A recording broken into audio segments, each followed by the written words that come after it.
Good morning, comic book fans. Welcome back to Comics in 5 Minutes. I'm your ever-loving host, Shorty, and it's a Saturday, and here I am. I've said it before on a couple of ones. It's because there's too many things came out this week that I wanted to read, and a few of them I wanted to review. Weirdly, the one I'm doing now is not one of the ones that was like really high on the list, but I figured I've done so many this week. Let's go out on a high. Let's find something else and have a lot of fun with it. So I'm reading Michael Straczynski's Moths. And there's a few things about this worth talking about. Number one, apparently, it is a follow-on from some other work he's done, The Resistance and the Resistance Uprising. I had no idea of that. Now, technically, yes, it was same writer, same artist, and same publisher. But the cover doesn't mention these things at all. Because I never read them, there wasn't really any way for me to figure that out. Right up until about halfway through, you meet a random background walk-on, walk-off character who doesn't really add much to the story at all. But he gets a little asterisk saying, for more information on this character, check out Resistance Uprising issue 6 or whatever. And I was like, oh, so it is tied in. That's kind of weird because I have no idea. And here begins the most positive thing I'm going to say about this comic book. It actually set itself up quite nicely that even without knowing anything that happened in the Resistance or the Resistance Uprising, the story was perfectly easy to understand and made a lot of sense. That is about as positive as I'm going to be for it, though. Disappointingly, I wanted to like the artwork, but I've always had a little bit of an issue with like really overdone computerized comic books. Now, I'm not saying it's technically bad. There's quite a lot of work put into this, and there's some details on it which I really quite like, but as somebody who's read comic books for quite some time, this is not the first one I've seen where it's like a really obvious computer-generated comic book. And every other time I've seen this kind of thing, it looks dated about 3 days later. It's just kind of like the nature of it. I mean, it's not like it's just comic books. Go back and watch the original Toy Story. Well, undeniably a great movie. There's no way you can compare the animation to what's going on now. So once you start delving into that, just like a technological kind of zeitgeist, you end up running a hell of a risk that it's going to take hardly any time whatsoever for the next big thing to come along, and you're going to look so of the moment. And I can't help but feel that it's a risk I don't think comic books need to take. Yes, there's a lot of stuff which happens in comic books where they are riffing off what's going on in the world at the moment, and that's fine.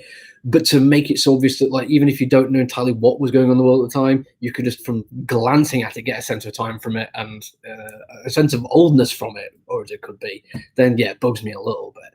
And my second kind of negative thing about this is the general concept, because I read another comic book which does something very, very similar. I've been trying to remember what it's called since I read this one. I read it a good few years ago, and it's basically the idea of superpowers as a sexually transmitted disease. And when you get them, you get, I think it's like a year to live, but you get a year to live with amazing superpowers, and then that's it. I was like, yeah, okay. When I first read that, I was like, that's actually pretty cool. Like as a concept, it kind of messes with the idea of, like, you know, God-given powers or something that you would go out of your way to get, or like technologically or anything like that. It's actually just kind of a bad luck thing. You won't even know what powers you're going to get, and then after a year of doing whatever you want to do with it, you're gonna die. So it's like that positive and negative kind of balance. It was a cool idea. Moths is actually very similar. There was apparently a huge pandemic that ended up killing vast swathes of the population, like in such a way that it drastically affected the economy and everything else as a spin-off from it. But some people who survived are referred to as moths, and they have the ability to activate a superpower without knowing what said superpower is, but then they only have 6 months until they die. Sound familiar? Yeah.